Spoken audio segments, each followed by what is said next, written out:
है उसको तत्काल फुलफिल करें और कैंप लगा के वैसे विद्यार्थियों के लिए ईडब्ल्यूएस का सर्टिफिकेट बनाया जाए। हम लोगों ने इसके लिए अभी जो हम लोग ज्ञापन देंगे, हम लोग उपायुक्त महोदय से भी इस पर बात करेंगे कि तमाम प्रखंडों में ईडब्ल्यूएस का सर्टिफिकेट बनना चाहिए। साथियों, मैं कहना चाहूंगा 1931 में यहाँ जाति जनगणना हुई थी, जब यहाँ पर अंग्रेजों की सरकार थी, हम लोग गुलाम थे।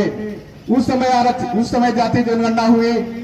उसके बाद 1951 में जब जवाहरलाल नेहरू की सरकार थी, प्रधानमंत्री थे, उन्होंने ये घोषणा किया था जाति जनगणना कराएंगे, लेकिन फिर उनको मनवादियों ने ऐसा घेरा कि जाति जनगणना का नाम भूल गए वो।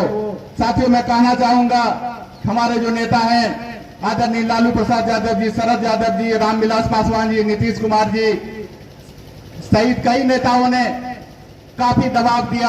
तो मनमोहन सिंह की जो सरकार थी यूपीए 2 में, उन्होंने जातीय जनगणना कराया, पूरे देश में जनगणना हुआ। लेकिन दुर्भाग्य की बात है जनगणना पूरा होने से पहले चुनाव हो गया और 2014 में माननीय नरेंद्र मोदी जी की सरकार बन गई केंद्र में, और मोदी जी ने कहा मैं जाति जनगणना का प्रकाशन नहीं कराऊंगा, इससे समाज में विद्वेष फैलेगा। साथियों, मैं कहना चाहूंगा जातियों में अगर आप जाति बनाए हो तो जाति की जनगणना में क्यों विद्वेष फैलेगा? आप जाति के आधार पर सब चीज करते हो, जाति के आधार पर ईडब्ल्यूएस को आपने 10% दिया, तो फिर यहाँ जाति के आधार पर जनगणना जो हुई थी उसको प्रकाशित क्यों नहीं कर रहे हैं? साथियों, हमारे जो मोदी जी प्रधानमंत्री स्पष्ट कहा दिए कि मैं जाति जनगणना कभी नहीं कराऊंगा, उसके बाद भी पिछड़ा वर्ग अगर उसको सपोर्ट करते हैं, ये हमारे लिए काफी तौहीन और दुर्भाग्यपूर्ण है। हम लोग ऐसे ही उसको सपोर्ट करते रहेंगे पिछड़ा वर्ग के नाम पर, तो आगे वाले जो दिन है हम लोगों का तमाम अधिकार को छीन लिया जाएगा।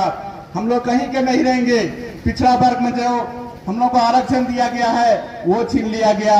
हमारे जो पिछड़े वर्ग में नौकरियों में आरक्षण था, पदोन्नति में जो आरक्षण था, स्कूल कॉलेज में जो नामांकन में हम लोग को आरक्षण मिलता था, अभी आपके बच्चे कॉलेज में नामांकन कराने जाते हैं, चाहे इंजीनियरिंग हो या और भी कई जगह हो, मेडिकल में हो, वहां आपका आरक्षण को समाप्त कर दिया गया है। पहले था कि अगर पिछड़ा को ज्यादा नंबर आता है तो उसको जनरल में शामिल, जनरल कोटे में उसको शामिल कर दिया जाता है, लेकिन अब वो सिस्टम भी खत्म कर दिया है। आपको अगर कुछ आरक्षण मिल भी रहा है, आपको जितना पिछड़े हैं, चाहे कितना वो टैलेंटेड है, 100 में 100 नंबर भी लाते हैं, तो उसको पिछड़ा कैटेगरी में ही रखा जाता है। इस तरह हमारे प्रतिभा को संकुचित करने का काम कर रहा है। हमको एक दायरे में सिमट के रखा जा रहा है ताकि हम IAS IPS न बन सके। साथियों, पिछले दिनों मोदी जी ने एक नया लेटरल एंट्री चालू किया है। लेटरल एंट्री में वो अपने चहेते लोगों को IAS बना रहे हैं, और जो हमारे पिछड़े वर्ग के लोग जो IAS कोटा में कंप्लीट कर रहे हैं उसको पिछड़ा वर्ग कह के छांट दिया जाता है। उसके बाद भी हम लोगों का आंदोलन नहीं होता है। हमारे देश में बहुत सब नेता है, लेकिन झारखंड में भी जो हम लोगों के साथ अन्याय हो रहा है, कोई नेता बोलने वाला नहीं है, कोई सांसद विधायक नहीं है, कोई मंत्री नहीं है। पिछड़ा वर्ग के नाम पर वोट सभी को चाहिए, लेकिन पिछड़ा के अधिकार की बात कोई नहीं बोलेगा, कोई नहीं करेगा। इसलिए अभी बड़े भाई राधेश्याम वर्मा जी ने कह रहे थे कि हम लोग को खुद का प्रत्याशी देना होगा। बिल्कुल ये बात सही है। हम लोग भी मोर्चा भी इस पर कई महीनों से मंथन कर रहे हैं कि हम लोग किन किन सीटों पर अपना प्रत्याशी देंगे। जहां हमारा जनाधार है, जहां मजबूती से लड़ेंगे, वैसे क्षेत्रों में निश्चित ओबीसी मोर्चा का प्रत्याशी रहेगा। मैं तमाम मोर्चा और ओबीसी वर्ग के लोगों को ये अपील करना चाहता हूँ कि आप लोग अभी से तैयारी करें कि कहाँ कहाँ किनको लड़ाना है, चाहे जामा, जरमुंडी हो, दुमका हो, शिकारीपाड़ा हो, जहां जहां हम लोग को मजबूती से लड़ सकते हैं वहां लड़ेंगे और सरकार को ये दिखाने का काम करेंगे कि पिछड़ा वर्ग अब जाग गया है, अब किसी गलतफहमी में वो नहीं रहेगा। जब से हम लोग एकजुट हुए हैं कि सरकार को भी सोचना पड़ेगा। अब जैसे अभी कहा जा रहा था कि अधिकार मांगने से नहीं मिलता है, बिल्कुल सही बात है साथियों। हम लोग को जोरदार आंदोलन करना होगा, सड़क जाम करना होगा, विधानसभा का घेराव करना होगा, मुख्यमंत्री कार्यालय का घेराव करना होगा, तभी हम लोग को आरक्षण मिल सकता है। हम लोग को आरक्षण जो छीन के लेने की बात हो रही थी, तो निश्चित रूप से आरक्षण को हम लोग छीन के लेंगे, चाहे जितना हम लोग को परिश्रम करना पड़े, जितना आंदोलन करना पड़े, चाहे सरकार का डंडा खाना पड़े, उसमें भी हम लोग तैयार हैं। लेकिन पिछड़े वर्ग के लिए जब जगह है, जब लोग एकजुट हुए हैं, सभी लोग एक मंच पर आ रहे हैं, बहुत अच्छी बात है। तमाम पिछड़े वर्ग के लोग एक मंच पर आ रहे हैं, ये अच्छा संकेत है दुमका के लिए, पूरे झारखंड के लिए। मैं चाहूंगा कि इसी तरह अन्य जिलों में भी हम लोग जाके जागरूकता अभियान चलाएं। दुमका सहित 7 जिलों में आरक्षण को शून्य कर दिया गया है। उन जिलों में जाकर हम लोगों को जागरूक करें कि आपका आरक्षण को छीन लिया गया, आप भी आंदोलन करें, आप भी हमारे साथ आए। ऐसा करने से निश्चित रूप से झारखंड की जो सरकार है उसको सोचना पड़ेगा और जो भी हम लोगों का अधिकार है उसको देना पड़ेगा। पिछले दिनों जितना वैकेंसी हम लोगों का निकाला जा रहा है साथियों, अगर कहीं हम लोग 14% स्टेट लेवल में आरक्षण हम लोग को दिया गया है तो 14% में मान लीजिए हम लोग को 250 सीट मिलना चाहिए, वहां भी सरकार भेदभाव कर रही है, वहां भी सीट को कम कर दिया जा रहा है। और ईडब्ल्यूएस को अगर 10% में अगर उसको 50 सीट मिलना चाहिए तो उसको 70 से 80 सीट दिया जा रहा है।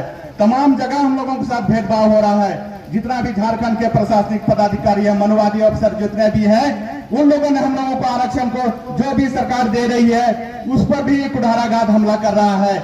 हम लोगों को कहीं भी बचने नहीं दे रहा है। हम लोग न कार्यालय में हैं न कार्यालय से बाहर हैं। साथियों, एकजुटता ही हम लोग का एकमात्र संकल्प होना चाहिए। एकजुटता से ही हम लोग पूरे झारखंड में जहां भी हम लोग का अधिकार छीना गया है, पूरे अधिकार को हम लोग प्राप्त करेंगे। साथियों, और भी कई वक्ता है, इतना ही कहकर अपना वाणी को विराम देता हूं। जय हिंद, जय झारखंड। साथियों, मैं चाहूंगा कि एक बार आप लोग जोरदार नाराबाजी करें। झारखंड में जातिगत जनगणना कराकर पिछड़ों को आबादी के अनुरूप आरक्षण देना होगा, देना होगा, देना होगा, जातिगत जनगणना कराकर पिछड़ों को आबादी के अनुरूप आरक्षण देना होगा, देना होगा, देना होगा, पिछड़ों को जातिगत जनगणना कराकर आबादी के अनुरूप आरक्षण देना होगा, देना होगा, देना होगा। जिसकी जितनी आबादी उसकी उतनी भागीदारी, जिसकी जितनी आबादी उसकी उतनी भागीदारी जरूरी है, जरूरी है। झारखंड में पिछड़ा वर्ग आयोग की अनुशंसा को लागू करना होगा, करना होगा, करना होगा, झारखंड में पिछड़ा वर्ग आयोग की अनुशंसा को लागू करना होगा, करना होगा, करना होगा, झारखंड में पिछड़ों को संवैधानिक अधिकार देना होगा, देना होगा, देना होगा, झारखंड में पिछड़ों को संवैधानिक अधिकार देना होगा, देना होगा, देना होगा। ओबीसी एकता जिंदाबाद, जिंदाबाद, जिंदाबाद, ओबीसी मोर्चा जिंदाबाद। जिंदाबाद, जिंदाबाद। जय हिंद।